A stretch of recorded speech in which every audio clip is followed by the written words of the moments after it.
इनकी माता ने या पिता ने इस तरीके की कोई काम किया है, लेकिन एक आतंकी के पक्ष में अगर आप जाकर खड़े होते हैं, तो फिर अगर आपकी बेटी राजनीति में आती है तो फिर उसको अपना उस पर स्पष्ट करना चाहिए कि क्या मेरे माँ बाप गलत थे या नहीं थे, और उस समय आपका क्या बयान था, इस बात की कम से कम जानकारी जरूर होनी चाहिए। हमारे साथ कांग्रेस पार्टी के वरिष्ठ नेता संदीप दीक्षित है, आइए उनसे प्रतिक्रिया ले लेते हैं। आतिशी को बनाया गया दिल्ली की नई मुख्यमंत्री, एक महिला मुख्यमंत्री शीला दीक्षित एक लंबे समय तक मुख्यमंत्री रही।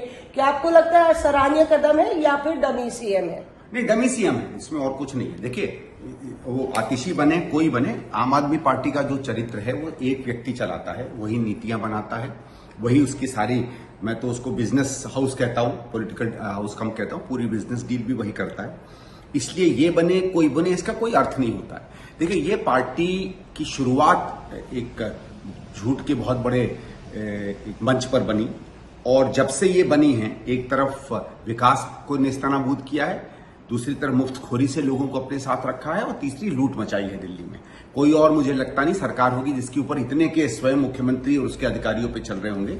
ये भले कुछ भी कह लें कि हम निर्दोष हैं, कट्टर ईमानदार हैं, तो मेरा केवल ये कहना है कि इसलिए आतिशी बने कोई बने इसका कोई अर्थ नहीं होता है, ठीक है। और सामान्य जब कोई सत्ता परिवर्तन होता है, नया व्यक्ति आता है, तो आदमी उत्साह के साथ उसकी तरफ देखता है।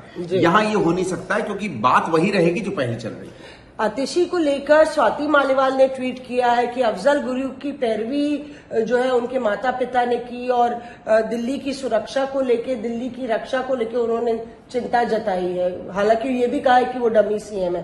क्यों आपको लगता है कि क्रेडेंशियल्स चेक करने चाहिए थे अरविंद केजरीवाल को, जो उनकी क्रेडेंशियल्स है वो भी डाउटफुल है? देखिए, अगर इनकी माता ने या पिता ने इस तरीके की कोई काम किया है और उसमें ये अगर नहीं जुड़ी रही हैं, तो फिर इनके ऊपर मेरे ख्याल से कोई परछाई नहीं आनी चाहिए। लेकिन ये अगर उसमें किसी भी तरीके से क्या सहानुभूति रखती थी उस पूरे उसमें, या इन्होंने कभी कहीं ना कहीं अपने माता पिता को कम से कम पब्लिकली क्रिटिसाइज किया हो कि जो वो कहती थी वो गलत थी, क्योंकि देखिए ये कोई सामान्य बात नहीं थी। वो वामपंथी विचारधारा के दोनों थे। मैंने उनको जब स्टूडेंट जीवन में था तो उनके बारे में हम लोग बहुत सुनते थे, इनके माता पिता के बारे में। तो एक एकेडमिक रूप से होकर वो कुछ कहें अलग बात है, एक विचारधारा के बारे में कुछ कहें अलग बात है, लेकिन एक आतंकी के पक्ष में अगर आप जाकर खड़े होते हैं, तो फिर अगर आपकी बेटी राजनीति में आती है, तो फिर उसको अपना उस पर स्पष्ट करना चाहिए कि क्या मेरे माँ बाप गलत थे या नहीं थे, और उस समय आपका क्या बयान था, इस बात की कम से कम जानकारी जरूर होनी चाहिए हम लोगों को।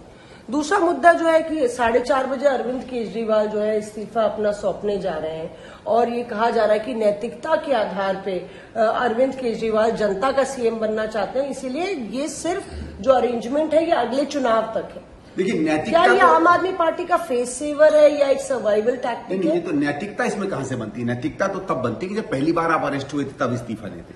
अभी देखिए परिस्थिति क्या है, इनको जब बेल मिली तो बेल की क्या कंडीशन है, आप ये देखिए। बेल मिलती है हेमंत सोरेन को, कोई कंडीशन नहीं लगाई जाती। इन्हें जब बेल मिलती है तो वही सुप्रीम कोर्ट बेल देते समय कहता है कि आप फाइलें साइन नहीं कर सकते, आप कुर्सियों पे नहीं बैठ सकते, आप दफ्तर नहीं जा सकते। यानी हमारे पे कोई विश्वास नहीं है कि आप सीएम बनने लायक हो, यही इसका मतलब है ना। सरकारी पार्लेंस में होता है कि आपको सस्पेंड कर दिया, तो सस्पेंडेड अधिकारी थे ये। तो क्योंकि ये सस्पेंडेड, एक तरीके से सस्पेंडेड सीएम थे, तो उनके पास कोई और चारा नहीं था स्वयं इस्तीफा देने का। इसलिए ये कि मैंने कोई नैतिकता में दिया, ये तो पूरा ढोंग है।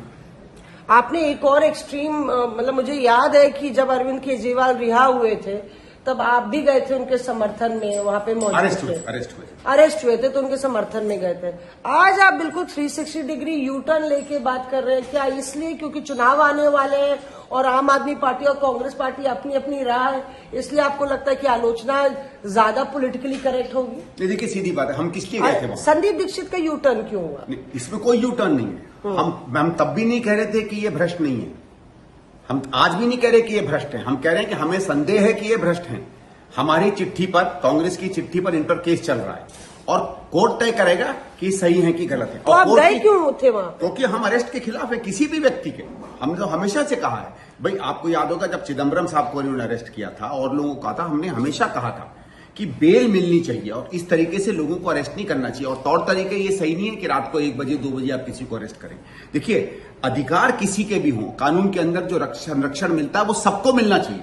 वो बाद में चाहे अपराधी डिक्लेयर हो या ना डिक्लेयर हो, क्योंकि ये कानून आप पर भी अप्लाई करेगा, मुझे भी अप्लाई करेगा। कल को मुझे भी पकड़ के कोई बंद कर सकता है अगर मेरा कोई अपराध था या नहीं था, संदेह के इसी पे। उस कारण से हमने तब भी, अगर आपने देखा होगा टीवी पे मैंने जितने बयान दिए, जब ये पूछा गया कि क्या आप मानते हैं कि वो निर्दोष है, मैंने कहा मैं ये नहीं मानता हूं, ये कोर्ट तय करेगा।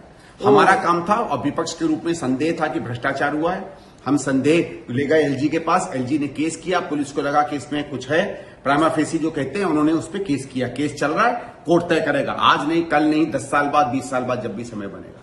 लेकिन आज परिस्थिति इनके बेल की नहीं। हम आज भी नहीं कह रहे कि इनको जो बेल मिला वो गलत है, हम आज भी कह रहे हैं कि वो सही बात है। लेकिन इस्तीफे का जो ये ढोंग और नौटंकी कर रहे हैं वो बिल्कुल अलग है। हमने इनकी नौटंकी का सपोर्ट नहीं किया है। शुक्रिया हमसे बात करने के लिए। यहाँ पे संदीप दीक्षित अपनी बात रखते हुए। मौसमी सिंह, दिल्ली।